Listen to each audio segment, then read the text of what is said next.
11 Sumera Hamid episode 19। Manchester के राजहंस, तुमने मुस्कुराना कम कर दिया या किफ़ायत कर रही हो? दादा पूछ रहे थे। बहुत बार पूछ चुके थे। थक जाती हूँ। मुश्किल हो गई है ज़िंदगी। क्या मुश्किल है? बहुत कुछ मुश्किल हो गया है। वो दादा को बता न सकी कि क्या मुश्किल है। अगर मुझे नहीं बता सकती तो साई तो है ना। आप साई से पहले हैं मेरे लिए दादा। फिर भी कुछ रिश्ते कितने भी करीबी हों उनसे सब नहीं कहा जा सकता। दादा ठीक कह रहे थे। आलियान की बात को लेकर वो साई के पास ही गई थी। तुम्हारी अम्मा और दादी दानिया की शादी करना चाहते हैं, लेकिन तुम्हारे मामू नहीं मान रहे। कहते हैं शादी बहुत धूमधाम से होगी। अभी तुम लोग के हालात ठीक नहीं है। ये क्या बात की उन्होंने दादा? यही तो मैंने कहा था तुम्हारी माँ से कि पूछो अपने भाई से, हम क्या भूखे मर रहे हैं। आहिस्ता आहिस्ता सब ठीक हो रहा है। वाजिद का स्टोर ठीक हो रहा है। वो तुम्हारे दिए कर्ज को जमा कर रहा है। खानदान की एक तकरीब में उसने किसी से कह दिया था कि वो शादी में फजूल खर्ची नहीं करेगा। तुम्हारे मामू को इस बात की खबर होगी। बाबा क्या कहते हैं दादा?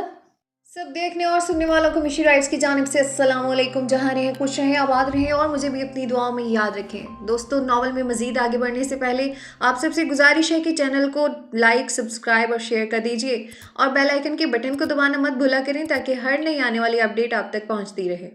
वाजिद का कहना है कि उसके पास ज़ाया करने के लिए फजूल पैसे ही नहीं है। पहले की बात और थी। अब जो कुछ जमा किया था वो सब कारोबार में लग गया। वाजिद ने बुरा वक्त देखा है। किसी ने उस बुरे वक्त में उसका साथ नहीं दिया। खानदान में किसी ने कर्ज के नाम पर चंद हजार रुपए भी नहीं दिए। वाजिद बहुत बददिल सा हो गया है सबसे। मुश्किल है ये मंगनी रहे। वाजिद ने तो दानिया से ये तक कह दिया कि वो पढ़ने के लिए तुम्हारे पास चली जाए। होती रहेगी शादी साल 2 साल में। अमरहा, वाजिद कह रहा था कि उसका वही सीखा उसके काम आया जिसे उसने और ख़ानदान वालों ने खोटा समझ लिया था। बहुत याद करता है तुम्हें। बार बार मेरे पास आता है। कहता है तुम्हारे साथ बहुत ज़्यादती होती रही। अमरहा की आंखें नम हो गईं। तो बाबा को एहसास हो गया। दानिया क्या कहती है दादा? साफ कह दिया है उसने, मर जाऊंगी, किसी दूसरे मुल्क नहीं जाऊंगी। वहाँ पढ़ो भी, काम भी करो, क्या ज़रूरत है इतने वबाल पालने की। मुझे कौन सा मिनिस्टर बनना है किसी मुल्क का। या फ़ोन पर लगी रहती है या सोती रहती है। इतनी आरामदेह ज़िंदगी छोड़ने की उसे क्या ज़रूरत है भला। आरामदेह ज़िंदगी तो अमरहा की थी। ज़िंदगी की रूह काम है, सिर्फ काम। चलते रहना, हरकत में रहना, इल्म के काम में मसरूफ़, अमल के काम में मसरूफ़। इतनी सी ज़िंदगी में इंसान के पास इतना वक्त ही कहाँ है कि ज़ाया करता फिरे, सोकर, रोकर या मौज मस्ती में। ये ज़िंदगी इंसान को भलाई के काम करने के लिए अता की गई है, खैर इकट्ठा करने के लिए। उसे खेल तमाशे की नज़र नहीं किया जा सकता। शफाफ मीठा पानी भी ठहर जाए तो बदबू देने लगता है, कीचड़ में बदल जाता है। इंसान क्यों कर खुद को ठहरा कर बर्बाद कर सकता है। कायनात की हर शय हमा वक्त हरकत में है और ता क़यामत रहेगी। इंसान साकिन होकर गुनाह कबीरा का मुर्तकिब कैसे हो सकता है? ये तो इंसानी रुतबे के मुनाफी है, सरासर मुनाफी। हंसती रहा करो अमरहा, तुम्हारी खामोशियाँ इतनी गहरी क्यों होती जा रही हैं? दादा को बस उसकी ही फिक्र थी। अमरहा ने दादा को हंस कर दिखा दिया। ठीक उसी वक्त कौरल उसके करीब से इस्तेहज़ाइया हंसकर गुजरा। उसका अंदाज ऐसा था जैसे कह रहा हो बहुत हंसी आ रही है। अभी तुम्हारी ये हंसी भी गायब करता हूँ, मसला ही कोई नहीं। अमरहा को जैसे आग ही लग गई। दादा को उसने खुदा हाफिज कहा और साई के पास आई। जूते वाले किस्से के बाद उसने लाख जहन लड़ाया, लेकिन कौरल को मज़ा चखाने की कोई एक भी तरकीब नहीं सोच सकी। मुझे मशवरा दो। साई को सारी बात सुनाकर उसने मशवरा मांगा। थोड़ा बहुत बदला तो जिम से भी लिया जा सकता है। साई हंसने लगा। हंसते हुए, तुम बिल्कुल मेरे दादाजी जैसे लगते हो। क्या तुम्हारे दादाजी मेरे जैसे जवान हैं या मैं जितना बूढ़ा हूँ? हंसते हुए तुम उन जैसे मासूम और सादा लगते हो, मुस्कुरा कर कहा। फिर होंठ सुकेड़े। वो साई के मशवरे के बारे में सोच रही थी। आखिर उसे जिम का ख्याल क्यों नहीं आया? गो ईंट का जवाब पत्थर तो हरगिज नहीं था, लेकिन ईंट का जवाब कुछ तो था, वो भी सिर्फ 5 पाउंड में। अमरहा जिम के पास जाए, पहले हमें उसकी तारीख तक जाना चाहिए। तो जिम की तारीख कुछ यूं है कि वो अक्सर क्लास में ऊँगता हुआ पाया जाता था। अब पूरी यूनि में वो अकेला तो नहीं था जो ये करता था। कमोबेश यूनि का एक एक स्टूडेंट अपने पूरे तालीमी साल में 40 से 50 बार इस अजीम सानिहे से ज़रूर गुजरता। कुछ इस सानिहे से ज़्यादा गुजरते, कुछ कम, लेकिन फैज़याब सभी होते। कुछ क्लास में ऊँगते पाए जाते, कुछ हर जगह और बहुत सी किसी भी जगह। मतलब किसी भी जगह, समझ जाएं बस। आप बस में बैठे हैं, आंख खुली, ओह मैं तो बहुत आगे आ गया, जल्दी से बस बदली, बस चली, आंख फिर से लगी, उफ मैं तो बहुत पीछे आ गया, पहला लेक्चर तो गया। और जॉली कॉफ़ी लेने गई है। जॉली वापस नहीं आई। जॉली के कॉफ़ी मग जो बादशाह एक होशमंद रहमदिल स्टूडेंट ने सिर्फ इस ख्याल से उठा लिया कि कॉफ़ी ठंडी होकर बेकार हो जाएगी, और जॉली को सोते से उठा देना तो बिल्कुल भी मुनासिब नहीं है। बेचारी सोई तो रही है ना, और सोते हुए कितनी प्यारी भी तो लग रही है। खैर, जॉली कैंटीन काउंटर पर सरखे ऊँग रही है और काउंटर मैन इस पर पानी के छींटे भी मार चुका है, लेकिन जॉली बदस्तूर ऊँग रही है। काउंटर की तरफ आते किसी मेहरबान ने उसके खुले मुंह की तस्वीर लेकर दी टैब भेज दी है। यानी उन्हीं के बागों में, दरख्तों तले, क्लास के दौरान, कॉरिडोर में, bathrooms, washrooms, tube, bars, cafe, restaurant, library में तो खास कर, और कैंटीन में तो ज़रूर ही। कौन था जो मुंह खोलकर ऊँगता पाया नहीं जाता था? एग्ज़ाम्स के दिनों में तो टेबल और कुर्सियों के नीचे भी, और तो और कूड़ादान की आड़ में छुपकर भी। जब कोई इस ऊँग से महफूज नहीं था तो सज़ा सिर्फ एक जिम को ही क्यों? और वो तो था भी दूसरी किस्म वालों में से। पहली किस्म आंखें बंद करके कुदरती ऊँग लेने वाली, दूसरी किस्म आंखें खोलकर खुद पर जबर करके गैर कुदरती ऊँग लेने वाली।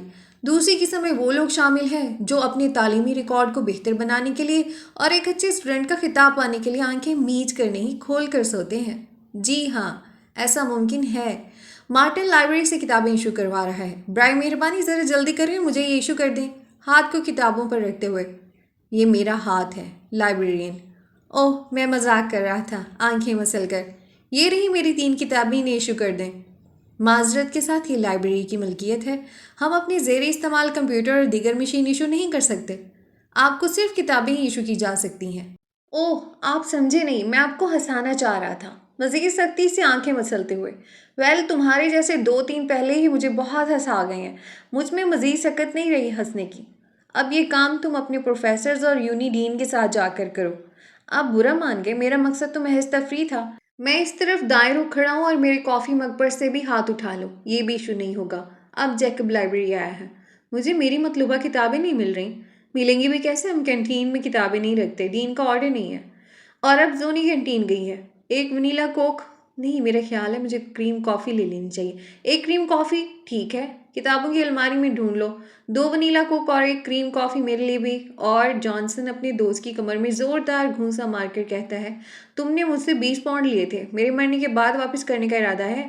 नहीं, एग्जाम्स में तुम्हारे पेपर्स चेक करने के बाद। प्रोफेसर विलियम की आवाज़ गूंजती है। कॉरिडोर, जो प्रोफेसर को घूंसा पड़ने पर साकित सा हो गया था, फलक शिगाफ कहकों से गूंज उठता है। ओ बेचारे जॉनसन्स का अब क्या होगा, खुदा पूछे इस नींद से।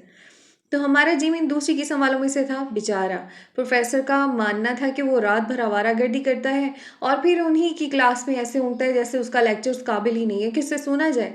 ये तो सरासर बेइज्जती हुई ना। जबकि जिम जॉब करता था और रात गए पढ़ता था, आवारागर्दी का तो उसके पास वक्त ही नहीं था। ऐसे में बेचारा कभी कभार क्लास में ऊँगने लगता। इसी मामले को लेकर दोनों के दरमियान सर जंग सी शुरू हो गई।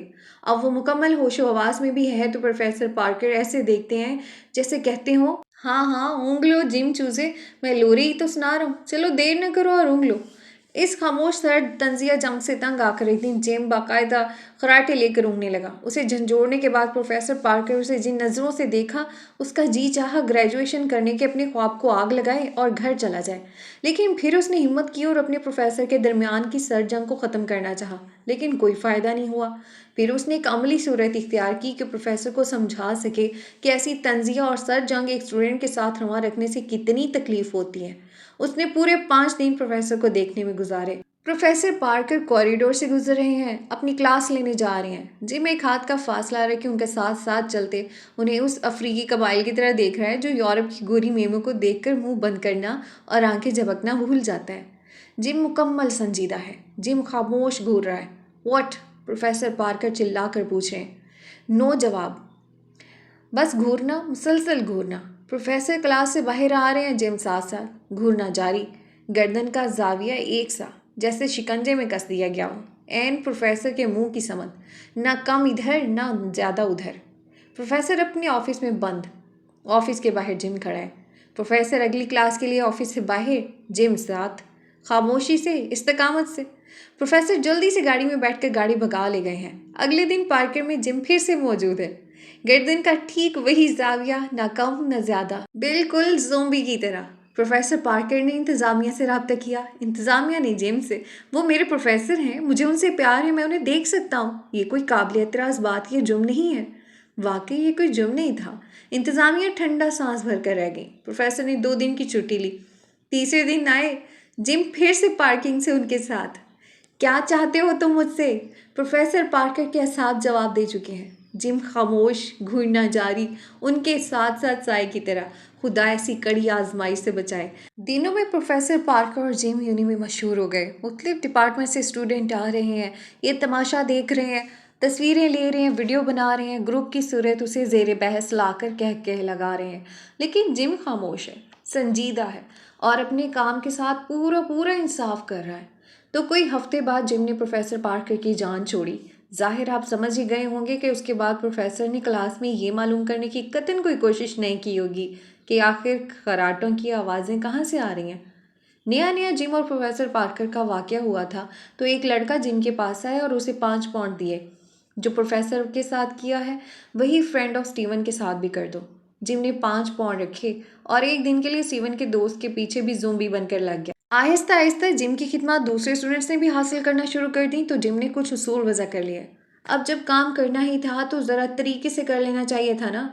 एक दिन के यूनी के सिर्फ 5 पाउंड, बस ट्यूब से शिकार के पीछे पीछे रिहाइशगाह तक के 10 पाउंड, दरमियान में 2 घंटे की ब्रेक, रात और 24 घंटे के 20 पाउंड। यानी शिकार के पीछे पीछे जिम बाजारों, गलियों, रेस्टोरेंट, शॉपिंग सेंटर तक जाएगा, सिर्फ एक हाथ का फासला रखकर। ज़ुम्बी स्टाइल में गर्दन को एक ही जाविये पर कड़ाई। जिम इज़ घूरिंग। ज़्यादा तो सिर्फ यूनी का ही पैकेज लेते, बहुत कम दूसरा 20 पाउंड का पैकेज भी लेते। जिम के फन के दूसरे रहनुमा उसूल, उसे रिश्वत नहीं दी जा सकती। बेशक शिकार उसे अपना क्रेडिट कार्ड पकड़ा दे या 8,000 पाउंड हाथ से दे, शिकार का कोई कसूर होना ज़रूरी है। मासूम लोगों को वो तंग नहीं करेगा और अगर बात साबित हो गया कि शिकार मासूम था तो उसे 5 पाउंड देने वाले को साथ वो यही सब मुफ्त करेगा। तो जब जिम ड्यूटी देता तो यूनी में कह के बुलंद होते, Jim is on his work, mission is अबिला, डिपार्टमेंट बायोलॉजी, उम्र 20 साल, इंतहाई तेज तरार बदतमीज़ नमक मिर्च लड़की। कसूर अपनी क्लास फेलो रोजलिन के लंबे कद पर भपतियाँ कसना और उसे मिसेज एफल टावर के नाम से डिपार्टमेंट में मशहूर कर देना। हाथ में 5 पाउंड लेकर अमरहा जिम के पास आई। कॉरल बिजनेस डिपार्टमेंट बदतमीज़, इंतहाई बदतमीज़, मेरे हाथ से किताबें छीन कर ले गया, फिर उन्हें ज़ाया कर दिया। मुझे भारी जुर्माना भरना पड़ा। फिर मेरा जूता काट दिया। पूरे 150 पाउंड का था मेरा जूता। 150 पाउंड के लफ्ज़ पर जिम ने उसे बड़े गौर से देखा कि हैं इतने पैसे खर्च कर लेती हो, हार्ट फेल नहीं होता तुम्हारा? अमरहा ने जूते की कीमत हस्बे ज़नाना आदत बढ़ा चढ़ा कर बताई थी, वरना दूर दूर तक इतने का नहीं था। इतने का होता तो अमरहा की पौंद से दूर रहता ना। जिम ने सर हिला दिया, यानी हाँ, वैसे अमरहा का दिल 20 पाउंड लेने को चाह रहा था, पर कॉरल पर वो इतने पैसे लगाना नहीं चाहती थी तो gym is on his word. अपनी 2 क्लासेस लेने के बाद अमरहा का दिल कॉरल का हाल देखने के लिए चाहा। वो उसकी डिपार्टमेंट आई तो उसे मालूम हुआ कि उसे आर्ट स्कूल की तरफ जाते देखा गया। कॉरल का आर्ट स्कूल में क्या काम? यानी जिम भी वहीं होगा। जब वो आर्ट स्कूल दाखिल हुई तो कॉरिडोर में से 3 लोग नजर आए, कॉरल, जिम और आना। आना जिम की मंगेतर है, वो उफ, वो कॉरल था। अमरहा उसे हरा नहीं सकती थी। मंजर कुछ यूं था कि जिम अपने अंदाज में गर्दन को कॉरल की तरफ फिक्स किए गिरदोपेश से बेगाना घूर रहा था और ठीक जिम के ही अंदाज से कॉरल जिम की भोली भाली सुर गालों वाली प्यारी सी मंगेतर आना को घूर रहा था। अब जहाँ जहाँ आना वहाँ वहाँ कॉरल और साथ जिम आते जाते सब इस ड्रामे को देख रहे थे, बल्कि जा तो कोई नहीं रहा था, पलट पलट कर वापस आ रहे थे देखने के इस ब्राहिराज शो का क्या एंड होता है। आना खूंखार नज़रों से जिम को घूर रही थी, साथ उसे खरी खरी सुना रही थी, बल्कि उसे धमकी दे रही थी। मैंने कहा जिम बंद करो अपनी ये फजूल हरकत अभी। जिम कोई रद्द-ए-अमल नहीं। जिम अगर तुमने अभी के अभी ये फजूलियात नहीं छोड़ी तो मैं बहुत बुरा कर गुजरूंगी तुम्हारे साथ। जिम, आना चिल्लाई। जिम हनूज अपने काम में मसरूफ, गुस्से और शर्मिंदगी से आना के गाल और कान और सुर्ख हो गए। उसने आसपास नजर दौड़ाई, सब उन्हें ही देख रहे थे। जिम कॉरल के पीछे पड़ा था तो बदले के तौर पर कॉरल जिम की मंगेतर के पीछे। आना ने गुस्से से उबलते हुए जिम के हाथ पर पूरा जोर लगाकर चुटकी भरी, पर मजाल है जो जिम ने सी भी की हो। कहाँ मिलते हैं आजकल ऐसे जांफिशानी से काम करने वाले। यानी तुम मेरी बात नहीं मानोगे? अब आना बेचारी की आवाज़ भीग गई। अमरहा की किस्मत ही खराब थी और क्या ज़रूरत थी जिम को यूनी में अपनी मंगीते रखने की। इस तरह बिजनेस तो नहीं होते ना। उसके 5 पाउंड ज़ाया हो गए। कॉरल को क्या कोफत होती, उल्टा जिम कोफत का शिकार हो रहा होगा अंदर ही अंदर। अब 5 पाउंड के लिए वो अपनी स्वीट हार्ट को नाराज़ तो नहीं करेगा यकीनन। और फिर कॉरिडोर में मौजूद स्टूडेंट्स ने देखा कि 15-20 मिनट तक मजीद जिम को बेनकद सुनाने और नाम आंखें रगड़ने के बाद भी जिम के इन हमाक में फ़र्क नहीं आया। वो मुकम्मल तवज्जो और ईमानदारी से ड्यूटी करता रहा। तो आर्ट स्कूल की सबसे खूबसूरत लड़की आना ने उंगली से अंगूठी उतारकर जिम की जेब में ठूंस दी। पापा ठीक कहते थे, तुम इंसान के नाम पर एक बिन मानी सोच से ज़्यादा कुछ नहीं। सू सू करती आना चली गई। सब तो ये तवक्को कर रहे थे कि आना जिम को एक थप्पड़ से नवाजेगी, लेकिन वो तो उसे बिन माने साबित करके छोड़ ही गई थी। अमरहा दूर से भी देख सकती थी कि कॉरल जेरे लब हंसा है। अमरहा पाँव पटकती वहां से चली आई, क्योंकि जिम आखिरकार सूसू करती आना के पीछे भाग खड़ा हुआ था। अगर दादी ये मंजर देख लेती तो जिम और आना के पास जाती और कहती, बेटा जिम मिल गया सबक, अब उस अमरहा से दूर रहना। कहो तो मैं तुम्हें उसकी हिस्ट्री शीट सुना दूं, लेकिन अब कोई फायदा नहीं। तुम्हारे साथ जो होना था वो तो हो चुका और काफी बुरा हो चुका। कॉरल पागलों की तरह हंस रहा था। उसका बस नहीं चल रहा था कि मैनचेस्टर यूनी को उंगली पर फुटबॉल की तरह गोल गोल घुमाकर अपनी फतह का वाज़ेह ऐलान करे और कहे, कौन है जो मुझे जिज कर सके? अगर कोई है भी तो वो आए और अपनी सही कर देखे। मैनचेस्टर यूनिवर्सिटी की स्टूडेंट सोसाइटी और चंद दूसरे मुल्कों के स्टूडेंट्स की सोसाइटियों ने मुकामी बरतानवी ख़ानदानों से मुलाकात का अहतमाम किया था। इन मुलाकातों का मकसद एक दूसरे के मुआशरे, रस्म व रिवाज, तारीख, आदात व अतवार, रुझानात वगैरह के बारे में जानना था। ऐसी मुलाकातें कुर्बत का बाइस बनती हैं। दूरियां कम होती हैं, एक दूसरे को बराह रास्त समझने का मौका मिलता है। अमरहा ने अपना नाम दाइम को पहले से ही दे दिया था और अमरहा को हाँ कह दिया गया था। मुख्तलिफ मुल्कों के स्टूडेंट का 20 रुकनी ग्रुप मिस्टर एंड मिसेज पाउल के घर पहुंच गया, जहां पाउल खानदान के साथ दो और खानदान मौजूद थे, मिस्टर एंड मिसेज एडम और मिस्टर एंड मिसेज गिडल। और इन तीन खानदानों के 4 अदद शरारती और एक सेकंड में 60 सवाल पूछने वाले बच्चे। मुलाकात के लिए लॉन में नशीस का इंतजाम किया गया था। लॉन में कोयले की 2 बड़ी बड़ी अंगीठियां रखी गई थीं। इनके अतराफ नशीसें लगाई गई थीं। भालू से सफेद कुत्ते भी इधर उधर गश्त कर रहे थे। घर की इमारत धुंध में लुक छुप जा रही थी। ऐसा लग रहा था जैसे वो किसी और ही जजीरे पर आ चुके हैं। उन्हें इतने अच्छे खैर मकदम की तवक्को हरगिज नहीं थी। अमरहा के पास सोफे पर एक 9 साला बच्ची स्कर्ट में मलबूस बैठी थी और अमरहा हल्फ उठाने को तैयार थी कि बच्ची बहुत ही मासूम नजर आ रही थी। तुम किस नस्ल से हो? ये उसका पहला सवाल था। वो इतनी मासूम थी। अमरहा ने तुम किस शहर से हो, किस मजहब से, किस जात की हो जैसे सवालात तो सुने थे। ये नस्ल वाला सवाल उसने पहले कभी नहीं सुना था। मैं पाकिस्तान से हूँ, पाकिस्तानी मुसलमान। अमरहा ने गड़बड़ा कर इधर उधर देखा कि कोई और तो इनकी गुफ्तगू नहीं सुन रहा। वो क्या घोड़ा थी जो अपनी नस्ल का अता पता रखती? वो तो ठीक है, मैंने तारुफ में सुन लिया था, मैं नस्ल का पूछ रही हूँ। तुम किस नस्ल से हो? अमरहा खाक न समझी, उल्टा उससे ही सवाल पूछ लिया। उसका मुंह बन गया। मेरे सवाल का जवाब तो दिया ही नहीं। मैंने भी अपना डीएनए नहीं करवाया, लेकिन मुझे शक है कि मैं रेड इंडियन नस्ल से हूँ। ओह, मुझे याद आ गया, मैं भी रेड इंडियन नस्ल से हूँ। तुम अपना डीएनए कब करवाया? किस उम्र में? बच्ची जो पता नहीं किस साइंसदान की खाला थी ने शक से उसे घूरा। 2 साल पहले। तुम रेड इंडियन नहीं हो सकती, बच्ची ने बाकायदा उसकी आंखों की पुतलियों में अपनी एक्सरेज पुतलियां गाड़ कर यकीन से कहा। क्यों नहीं? तुम अपनी भवों की बनावट देखो। तुम सिकंदर की नस्ल से हो सकती हो, लेकिन रेड इंडियन से हरगिज नहीं। मेरा मुशाहदा मुझे धोखा नहीं दे सकता। अमरहा चकरा गई। भवों से क्या होता है? मेरी रिपोर्ट यही कहती है कि मैं रेड इंडियन नस्ल से ही हूँ। बच्ची ने अपनी पुतलियों के एक्सरे तेज कर दिए। तुम हो ही नहीं सकती, मैंने बहुत रिसर्च कर रखी है। एशिया में रेड इंडियंस के जीन्स नहीं मिलते।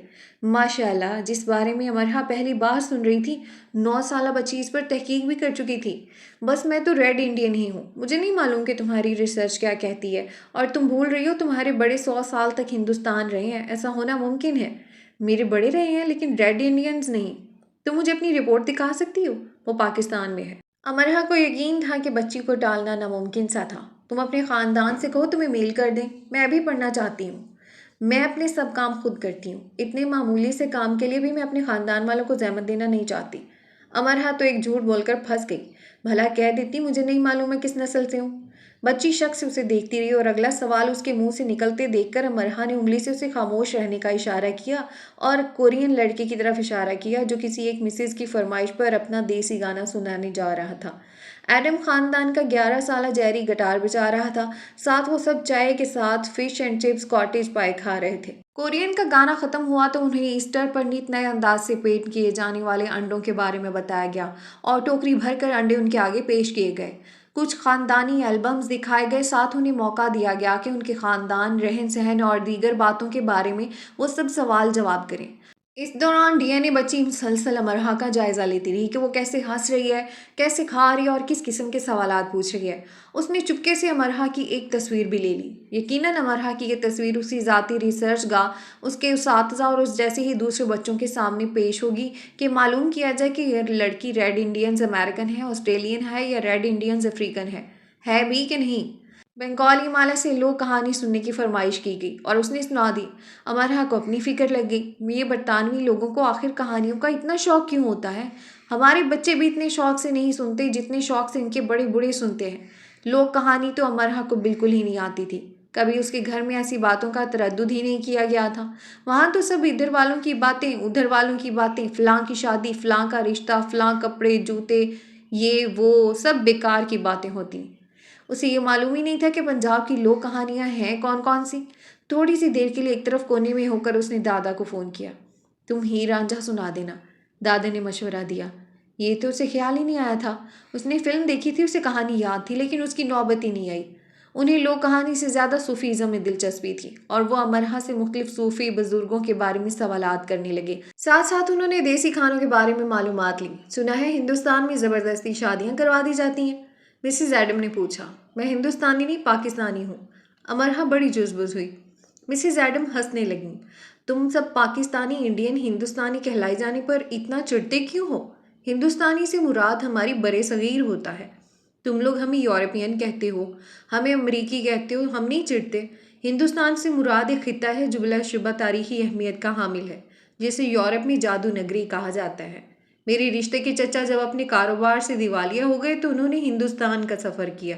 पहले वो बनारस गए और फिर सिंध। वापसी पर उनका कहना था कि उन शहरों के सफ़र ने उन्हें पागल होने से बचा लिया।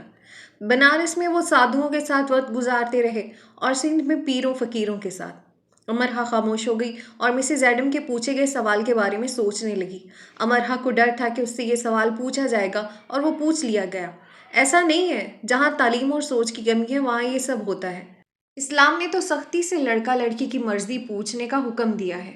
मामला कोई भी हो, इस्लाम जबर का मुखालिफ है। जबर की कोई गुंजाइश नहीं इस्लाम में। और ये जो गैरत के नाम पर कत्ल किए जाते हैं, लंदन में एक पाकिस्तानी लड़की को उसके बाप और भाई ने मारकर तह खाने में दबा दिया था। मिसेज एडम बोली। अमरहा के होंठ खुश्क हो गए। जिसने एक इंसानियत का कत्ल किया वो कुल इंसानियत का कातिल है। इस्लाम हमें यह सबक देता है। जोर ज़बरदस्ती की कोई गुंजाइश नहीं तो कत्ल की कैसे होगी। वजह कुछ भी हो और जो लोग ऐसा करते हैं वो इस्लाम के दायरे से बाहर निकले हुए हैं। ये उनके जहनी जुनून है। हमारा मजहब, हमारा कानून, हमारा मुआशरा ना इसकी इजाज़त देता है, ना ही तालीम। ये अपने गुनाह के खुद जिम्मेदार हैं। अफसोस ये कि ये खुद को मुसलमान कहलवाते हैं। एक अच्छा मुसलमान हर हाल में वही करता है जो 1400 साल पहले हमारे प्यारे नबी सल्लल्लाहु अलैहि वसल्लम ने किया, ना कम ना ज़्यादा, ठीक ठीक वही। हम सब भी ऐसे लोगों को उतना ही पसंद करते हैं जितना आप लोग करते हैं। सब उसकी बातों को बगौर संजीदगी से सुनते रहे और सर हिलाते रहे। बारी बारी फिर सबके खानदानों के बारे में पूछा गया। यानी तुम्हारे वहाँ अभी भी खानदान बड़े ही होते हैं? गुड। क्या घर भी बड़े बड़े होते हैं रहने के लिए? अमरहा ने अपने खानदान के बारे में बताया तो उससे पूछा गया। अमरहा गड़बड़ा गई। यानी कुछ कुंबे जितने ज़्यादा बड़े थे, घर उतने ही छोटे थे। उनके उस सवाल का मकसद तंज नहीं था। वो सिर्फ ये मालूम करना चाहते थे कि क्या लोगों के पास उतने वसाइल होते हैं कि वो बड़े कुंबे बनाकर उन्हें पाल भी लेते हैं। अमरहा कहाँ से छोड़ती और कहाँ से बताती। उनके घर सफाई करने वाली आपा के 11 बच्चे थे और वो एक कमरे के किराए के घर में रहती थी। दादा के एक दोस्त के साथ शादीशुदा बेटे जो 5 कमरों के एक घर में रहते थे। सब मिलजुल कर रहना पसंद करते हैं। 100 बातों की एक बात अमरहा ने कर दी। अगर किसी खानदान में 4-5 बेटे हों तो क्या वो एक ही घर में हमेशा रहेंगे? घर की सरबराह माँ पांचों बेटों को एक ही घर में अपने पास रखना चाहेंगी। एक ही घर में पांचों को, उनकी बीवियों और बच्चों को? जी सबको। अगर उनमें से कोई एक भी किसी वजह से कहीं अलग रिहाइश इख्तियार करना चाहेगा तो वालदा रो रो कर अपना बुरा हाल कर लेंगी। क्यों? वो रोएंगी क्यों? तीनों खवातीन ने मुश्तरका औ किया। वो किसी एक को भी खुद से जुदा नहीं करना चाहेंगी। बच्चे बड़े हो जाए, खासकर उनकी शादी हो जाए तो उन्हें अलग ज़िंदगी शुरू करनी ही होती है। हर एक को प्राइवेसी चाहिए होती है, पर्सनल स्पेस। क्या बात कर रही थी मिसेस गिडल? अमरहा ठंडा सांस भर कर रह गई। पाकिस्तानी माएँ क्या जाने पर्सनल स्पेस या प्राइवेसी। उन्हें तो अपने लाल अपनी आंखों के आगे चाहिए बस। बस वो इतना प्यार करती हैं कि उनके बगैर एक पल भी नहीं रहना चाहती। और बेटे वो क्या कहते हैं? मुश्तरका औ के बाद पूछा गया। बेटे भी वही चाहते हैं जो माँ जी चाहती हैं। और तीनों खवातीन अपनी नाम आंखें साफ करने लगी। वो पाकिस्तानी मुश्तरका ख़ानदानी निज़ाम से मुतासिर नज़र आ रही थी। अमरहा उन्हें दादा दादी नाना नानी वगैरह के किरदारों के बारे में मज़ीद बताने लगी कि कैसे वो बच्चों की तरबियत की जिम्मेदारी अपने सर ले लेते हैं और ख़ानदान को जोड़े रखने में सबसे अहम किरदार अदा करते हैं। इसलिए मशरक़ी लोग जो मगरिब का सफ़र करते हैं तो अपने घरों को याद करके रोते हैं। मिसेस एडम टिशू से आंखें रगड़ने लगी। अमरहा तिरछी नज़रों से तीनों ख़वातीन को देखती रही। उसने यहाँ अपनी बेहतरीन परफॉर्मेंस दी थी। डीएनए बच्ची खामोशी से अमरहा के पास बैठी उसे हमतन गोश सुन रही थी। अमरहा को सिर्फ एक इस बच्ची से डर था कि कहीं वो उसे गलत साबित ना कर दे। तुम अपने घर को याद करके रोती हो? डीएनए बच्ची ने पूछा। अब अमरहा इसे क्या बताती कि इसे तो इस ख्याल से ही रोना आ जाता है कि उसे कभी तो वापस घर जाना ही है। नहीं, अभी मुझ पर यह नौबत नहीं आई। पाकिस्तानियों की कोई एक बड़ी खूबी बताओ। हम बदतरीन हालात में भी जिंदा रहना जानते हैं, अमरहा ने तज्जिया करके सोच कर कहा। डीएनए सर हिलाने लगी। मानचेस्टर वालों की कोई एक बड़ी खूबी बताओ, अमरहा ने पूछा। हम बदतरीन हालात को बदलना जानते हैं, उसने मजबूत कुव्वत इरादी के तासुर के साथ कहा। अमरहा बच्ची की हाजिर दिमागी पर हैरान हुई। इन सब के साथ ग्रुप फोटो ली गई।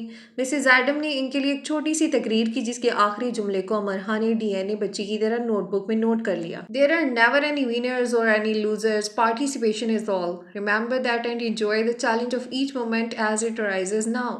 अमरहा अपने साथ अपनी गैर इस्तेमाल शुदा एक गर्म शॉल और कश्मीरी तर्ज का शोल्डर बैग ले गई थी और एक चूड़ियों का सेट था उसके पास, वो भी।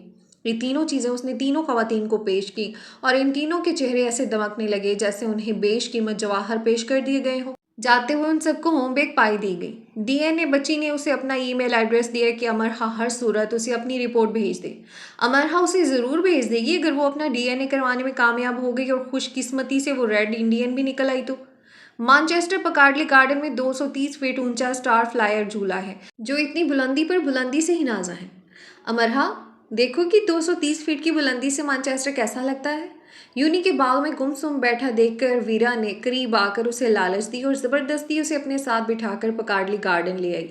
कुछ वो उदास थी कि करीब से गुजरते आलियान से उसने हाय कहा तो वो इतनी तेज़ी से आगे बढ़ गया जैसे वो उससे कोई खैरात मांग रही हो और वो उसे खैरात देते देते थक गया हो। और वो अपने जहन को कहीं और लगाना चाहती थी ताकि कम से कम सोच सके कि वो मानचेस्टर को 230 फीट की बुलंदी से देखने के लिए झूले में बैठ गई। लेकिन 230 फीट की बुलंदी से उसे मानचेस्टर तो कहीं भी नज़र नहीं आ रहा था। वहाँ से तो मौत नज़र आ रही थी, मौत। वीरा ने उसकी कमर पर घूंसा जड़ा। खामोश बैठो अमरहा। लेकिन अमरहा ने दूर, बहुत दूर धुंधले होते मानचेस्टर को जैसे आखिरी बार देखा और सारे मानचेस्टर को गवाह बनाया कि मैं मरने जा रही हूँ, आओ और मुझे बचा लो, हाय मुझे बचा लो। वो ऐसे चिल्लाई और चिल्लाती ही रही कि बहुत से वक्ती बहरे हो गए हों। यूनी के कई स्टूडेंट स्टार फ्लायर में मौजूद थे। गोल गोल घूमते झूले में बैठे उन्होंने अपने कानों में उंगलियां ठूंस ली। वीरा ने सख्ती से उसके मुंह पर हाथ रखा। मरने वालों के साथ कोई ऐसा करता है भला? वो मरने जा रही और चिल्लाए भी ना, दादाजी दादी जी। वो तो इसलिए भी स्टार फ्लायर में बैठ गई थी कि रूसी कमांडो वीरा के आगे उसकी सुबकी ना हो, पर सुबकी बेहतर थी बनिस्बत मौत के, है ना? तुम इतना डरती हो? जमीन पर आते ही वीरा ने उसके बाजू में चुटकी भरी। अमरहा सुन सी ना हो चुकी होती तो इस चुटकी पर चिल्ला उठती। मुझे नहीं पता था मैं इतना डरूंगी। वैसे ऐसे डरती नहीं, आज न जाने क्यों डर सी गई। अमरहा साफ साफ झूठ बोल रही थी। मुझे यकीन हो गया था कि ये स्टार फ्लायर का आज आखिरी राइड था। तुम मर जाती ऊपर ही तो हुकूमत इसे बंद करवा देती। शुक्र था वहाँ कौरल नहीं था। अमरहा आसपास शर्मिंदा शर्मिंदा सी देख रही थी। जो लोग उनके साथ झूले में बैठे थे वो भी कड़े तेवरों से दोनों को घूर कर गुजर रहे थे। यानी हमारा तो मज़ा ख़राब कर दिया ना। यूनिचक। हाँ, अमरहा रात को सोई तो फिर से 230 फीट की बुलंदी पर थी। आंख खुली तो साधना और एनोन के सरहाने खड़ी थी। वीरा ने ज़रूरत ही महसूस नहीं की थी आने की। कोई बुरा ख्वाब देख लिया है। साधना उसे पानी पिलाने लगी। मैं ठीक हूँ, शुक्रिया, आप दोनों जाएं। एनोन उसकी हथेलियाँ मसल रही थी। जब तुम ठीक होती हो तो ऐसे चिल्लाती हो? एनोन अपने दिल पर हाथ रख कर कहा और कमरे से चली गई। कोई परेशानी है तुम्हें अमरहा? साधना उसके करीब बैठ गई। नहीं, तुम पहले जैसी नहीं रही। पहले जैसी कैसी? तुम मुरझा सी गई हो। ऐसे लगता है तुम्हारे अंदर कुछ सूखता जा रहा है। थक जाती हूँ मैं। काश ये थकन ही हो और तुम बिल्कुल ठीक हो। साधना उसके बाल छूकर चली गई। काश ये ख्वाब ही और खिड़की के नीचे आलियान खड़ा हो। करवट बदलकर उसने सोने की कोशिश की। अगले दिन शुरू के 2 लेक्चर छोड़कर उसे एक पाकिस्तानी घर जाना पड़ा। साधना की कमर में बहुत दर्द था और वो अपनी ड्यूटी देने नहीं जा सकती थी। लेकिन खातून बजीद थी कि उनके घर शाम को पार्टी है, इसलिए साधना हर सूरत काम करके जाए। साधना को कमर पर हाथ रखे कराहते हुए देखा तो अमरहा ने उसकी जगह जाकर काम की पेशकश की, जो साधना ने बहुत मुश्किल से मानी। खातून ने उससे सारे घर का इतना काम लिया कि वो वापस यूनिवर्सिटी जाने के काबिल ही नहीं रही। यूनिवर्सिटी, जॉब, पढ़ाई, उससे ये सब पहले मुश्किल लगता था, लेकिन अब वो उसकी आदी हो चुकी थी। जिंदगी थोड़ी सी मुश्किल थी, बदतरीन नहीं। हाँ, जो सुकून उसके पास हुआ करता था वो कहीं नहीं रहा था। इसी दौरान उसे अपने डिपार्टमेंट के स्टूडेंट्स के साथ शेक्सपियर के ड्रामे देखने का इत्तेफाक हुआ। शेक्सपियर के लिखे ड्रामे अच्छे थे, बाकमाल होते थे, लेकिन स्टेज पर आकर तो उन्होंने हद ही कर दी थी। इतने ज़बरदस्त कि आंख झपके बिना देखते जाओ। दूसरे सेमेस्टर में कोर्स की नौयत बदल गई थी और वो मुश्किल लगने लगा था। यूनिवर्सिटी में मशहूर है कि जब तक पहले सेमेस्टर की किताबों के साथ जान पहचान और दोस्ती होने लगती है, सेमेस्टर ख़त्म हो जाता है। और दोस्ती जो होते हुए रह चुकी होती है वो एग्ज़ाम्स में दुश्मनी निभा कर जाती है। नहीं नहीं, इसमें बेचारे स्टूडेंट का कसूर नहीं। वो तो किताबों को भी ऐसे ही सर पर सवार करते हैं जैसे फेसबुक, ट्विटर, यूट्यूब को। उनको उन्हें पढ़ने की भी इतनी ही बेकरारी होती है जितनी लॉगिन होने की। अमरहा को ट्रैफोर्ड शॉपिंग सेंटर में हॉलीवुड ढाबा में अच्छे मुआवजे पर जॉब ऑफर हुई थी, लेकिन उसने इनकार कर दिया। उसका दिल नहीं चाहा अपना स्टोर छोड़कर जाने के लिए। वहाँ 7 सेल्समैन और 2 मैनेजर थे और वो इन सब की आदी हो चुकी थी। बगैर किसी वजह के इनसे लगाव महसूस करती। अमरहा तब्दीली को पसंद भी करती थी और तब्दीली से खाइफ भी रहती थी। उसने अपनी ज़िंदगी में एक चीज़ के लिए पूरी शिद्दत से तब्दीली की ख्वाहिश की थी, अपने माहौल के बदल जाने की। और अब यहाँ उसे हर चीज़ के साथ गहरी वाबस्तगी महसूस होती थी। यूनिवर्सिटी के साथ, अपनी क्लास में मौजूद अपनी नशीस्त के साथ, क्लास डोर तक के साथ, यूनी के एक एक दरख्त, घास के एक एक कित्ते के साथ, यूनी में जा बजा इस्तादा खामोश मशहूर शख्सियात के मुजस्मों तक के साथ भी। हर चीज़ उसे अपना आप महसूस करवाती थी। इससे बात करती थी। वो जानती थी वो मैनचेस्टर में मेहमान है और यही चीज़ उसे कर्ब में मुब्तला कर देती थी। ऑक्सफोर्ड रोड पर वाक़ई चर्च की सीढ़ियों पर बैठकर वो कभी कभी दादा से बात कर लिया करती थी, वरना खामोश बैठी आती जाती डबल डेक बसों को तका करती और हंसते मुस्कुराते बातें करते स्टूडेंट को किसी कदर हसरत से देखा करती थी। कभी वो भी हंसने वालों में शामिल रही थी। बेफिक्री थी, कोई उसके साथ साथ था। चर्च के सीढ़ियों पर अकेले बैठने की नौबत वो खुद पर खुद ले आई थी। अक्सर वो वहाँ पाई जाती और सोचा करती कि अगर उसे पाकिस्तान जाना है तो इन सब चीज़ों को उठाकर अपने साथ ले जाना है। ये सब उसका अपना नहीं था, लेकिन उस सब ने उसे अपना बना लिया था। दोस्तों, आज की वीडियो में इतना ही। मिलते हैं नेक्स्ट वीडियो में, तब तक मुझे दीजिए इजाज़त। अपना रखिए ढेर सारा ख्याल। अल्लाह हाफिज़।